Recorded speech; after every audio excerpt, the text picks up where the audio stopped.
So today on Simply Happy Conversations, I have with me Nicola. She is the writer and also the brains behind the Brain Sanctuary, the beautiful family journal that's helping to demonstrate neurodiversity and explain parts of it to the audience. So welcome, Nicola. Thank you. Thanks for having me. So lovely to have you and to see your beautiful journal now actually out so people can enjoy it and use it. Yes, very exciting to actually have the printed copies after so long. So maybe start and tell the audience about yourself and things you like to do in your free time. Yeah, so I guess I've always been one of those people that loves to research and read and gather information. So I spend a lot of my free time, not that I have heaps anymore, but often reading or researching new things or walking. I love to go on different walks and that sort of thing. But now it's probably more kids' sports activities and running around for birthday parties and all that sort of thing. So do you find though when you're walking that the ideas come to you as well? Yeah, definitely. I think I know a lot of people, have all their inspiration in the shower, but for me, I think it's when I'm out going for a walk or driving in the car, listening to podcasts and that sort of thing. I think are the two times I get the most inspiration. Yeah. So I think you've done an absolute beautiful job in bringing all of the information that you've learned and gathered over the years into this journal. So tell us about the story. Like, how did it come about? Yeah. So I guess for us, it kind of came about in COVID, where we had our therapy appointments that we used to attend. They were changed to telehealth or they were just stopped altogether. My kids don't love telehealth.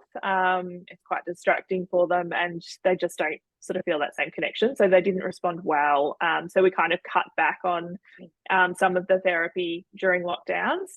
And then we kind of realized that we still needed to keep it going. And we were sort of really struggling with finding that balance. So we started doing some of the exercises at home that we would have done in the past. And I kind of deep dived into all different types of journal articles and different resources and books and that sort of thing to try and put together, I guess, our own at home therapy and how to change the way we were doing things now that our environment had completely changed. Yeah. And so what did you love most about it, the whole process? Just learning so much about the different ways that brains work, but then also seeing all members of the family and how they process things. So, what would be really great for one of my kids would be an absolute disaster for another one, or even for my husband and I to be using some of these techniques and seeing how the difference between the way we both process things as well was, just so intriguing. Yeah, it's amazing, isn't it? How children can be so different and Yes. and process the information and take things on. And it always surprises me when one child and it clicks and they say something and it's like, oh, right. Yes, they get that now from just something completely different. It's not, whereas the other one's more hands-on. And if it's involving that making, then it's like, it clicks and just processing, isn't it? Yeah, and they're both raised exactly the same, but the end result is completely different. For sure, isn't it? So then tell us about the journal. Like, how can people actually use it? So how's it going to help them? Yeah, so the way I designed the journal was kind of more of a choose your own adventure style book. So there's lots of different components to it, whether it be around anxiety, procrastination, time management, communication skills, identifying what your own sort of superpowers and the way you like to learn is, and then talking it through with the rest of the family so that I guess you're all on that level playing field of telling people how you like to be spoken to, or how you like to do your chores, or how you like to learn. And then there's also a good component in there for, I guess, the whole family and particularly parents who might be a little bit burnt out, where we look at the 4 pillars of mental health and sort of creating the ideal week that works for your family, so that everyone's getting a little bit of that nourishment that they need. Yeah. I love, the different sections, because you don't need to just follow from the start to the end. It's like we were just talking this week or last night when we were doing a bit of the journal ourselves. It's like, do we want to go on to the next bit? But it sounds like a little bit more of time management is what we actually need to focus on for both kids. So I was like, maybe we'll jump to that section next week instead. So we've just made it as one part, like on a Sunday when I do the review of the week, and also just share what we've got ahead, pulling out and just going through that little area. So far I've been going like in order, but last night I was like, maybe we need to jump to time management. And my daughter was like, yeah, that's maybe a good idea, Mum. So yeah, I love that you can, it doesn't have to follow that sequence, does it? Yeah, that's right. And if something's not applicable, then you can just Mm. completely skip over it, and you don't need to. And I also love that there's different examples on how to actually achieve some of the things in there, so that it kind of, ticks the different types of brains and the different ways that people might respond well. Because I know with a lot of the exercises, what could work well for one person can actually add more pressure to another one and make it really hard for them to actually be able to follow. Yeah, definitely. It is. It's great that it's really looking at all those different learning styles, isn't it? And accommodating all of them in one spot. Yeah. And it's such a beautiful journal that you're not going out as a parent and trying to find all the information. It's all there.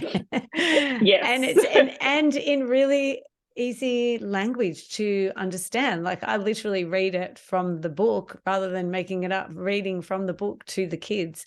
And it's interesting to see what bits connect with them rather than, and so being a teacher as well, I think this would make a beautiful book in a classroom to be able to use sections of it, because the language is so user-friendly as well. Yeah, and that's what I kind of tried to make it, so that it didn't matter how old you were, that you were able to take something away from it. And I think, as kids, they're so used to being spoken down to, or not necessarily getting the big picture. So to have a book that their parents are reading, but they're also able to read, I think is just a nice way of, again, creating that sort of community and equal playing field within the family too. Definitely, because I've just sort of left it in our normal, like our little area where there's other things, paperwork and stuff, so that anyone could grab it and just have a look at it. It's not just me pushing it onto them. So yeah, I think by having it out visually though, they can all sort of connect with it whenever they're ready and they want to. So maybe dive into one of the 4 pillars, because that's probably a great starting point, and share what the 4 pillars are. Yeah, so the 4 pillars of mental health are around sleep, diet, exercise, and meditation.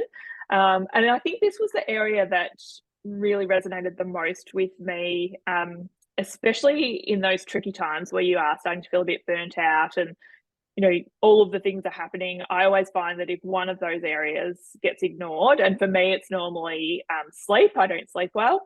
And the other thing that also goes is I'll skip lunch and then I'll be snacking in the afternoon, or not actually eating great food within during the day, and then doing most of my eating at dinner time. So I kind of wanted to make it so that it was an easy thing for you to refer to and to do when you weren't stressed, to work out those little things that you can use just to break up your day, if you are getting to that overwhelmed one, whether it's going for a walk.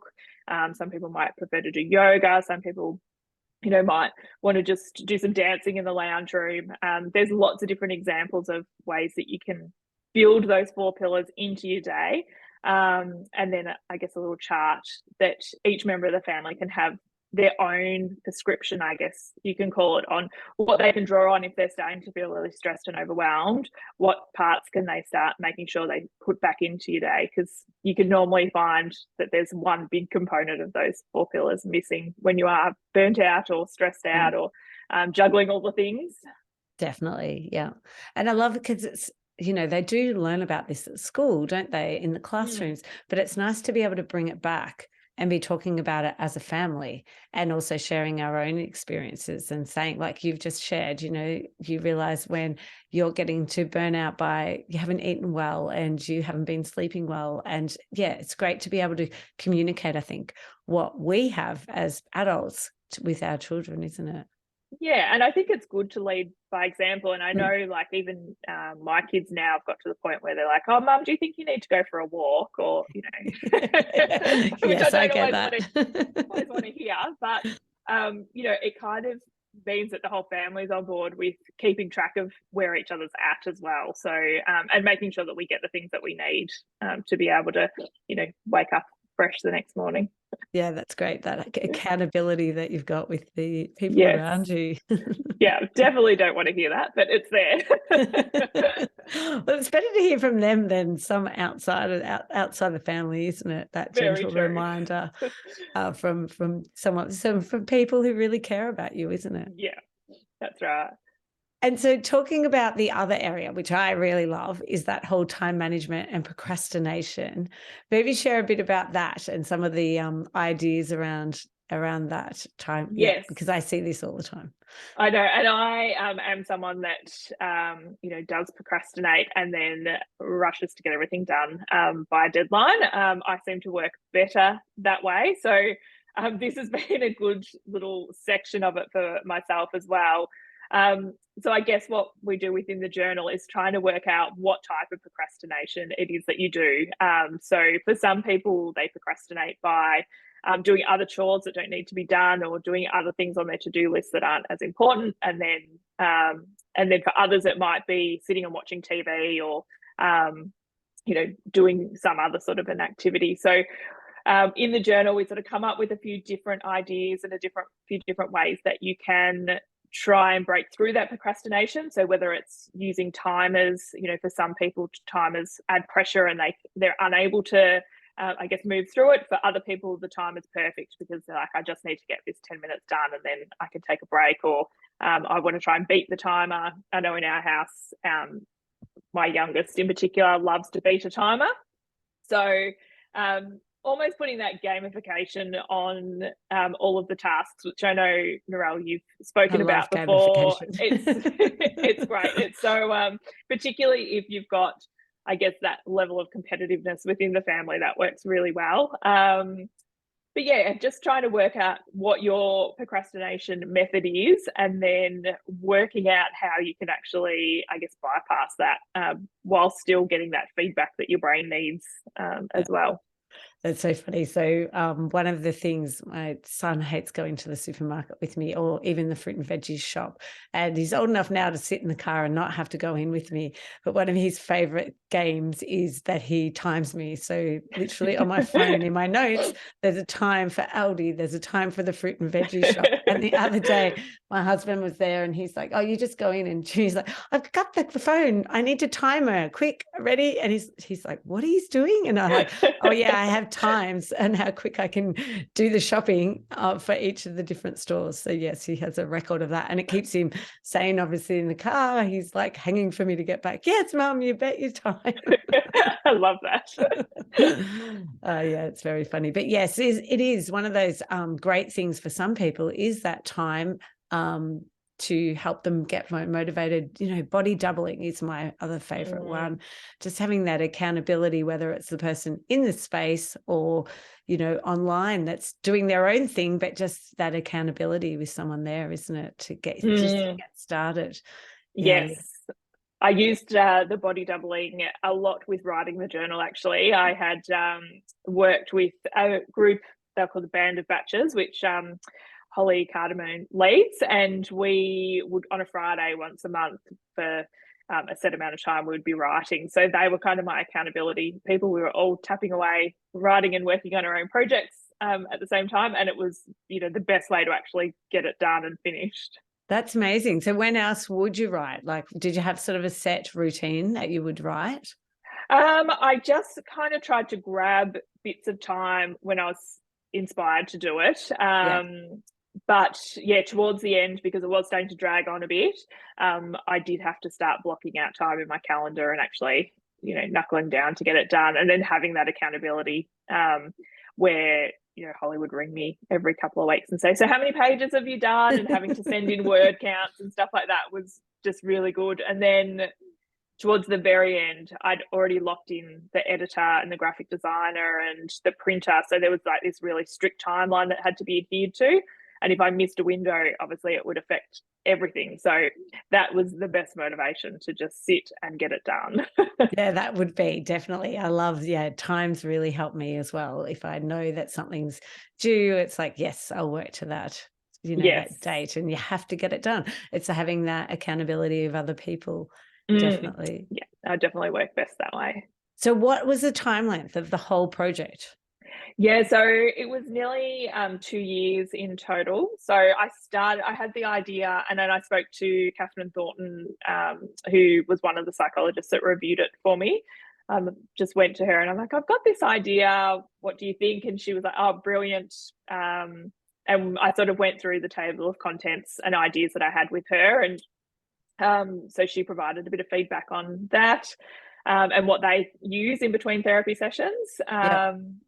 And then I started writing, and then I ended up stopping for a little while, and I did a couple of courses. One was a Dan Siegel one, and the other one was through Russ Harris, just to try and ensure that I had the whole big picture. And then I did a couple of other sort of 1 and 2 day seminars as well, just gathering up everything that I needed.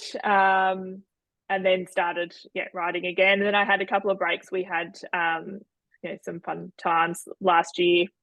My youngest was in hospital and that kind of thing, so I kind of stopped around that time, and then actually found that it was almost like therapy for me, being able to write it. So got back into it again. And once I'd finished my draft, it probably took another maybe 4 to 5 months for everyone to have done their checks. We sent it out to a few families to be able to review and to see what they thought of it. I'd sent it to a couple of psychologists and an OT and that sort of thing as well, to make sure that they'd checked it over and were happy.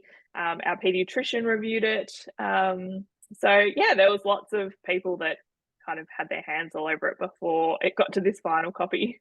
I love that. And I love that acknowledgement at the start, to have all that team that's working behind the scenes as well, to have had input into it, which is great.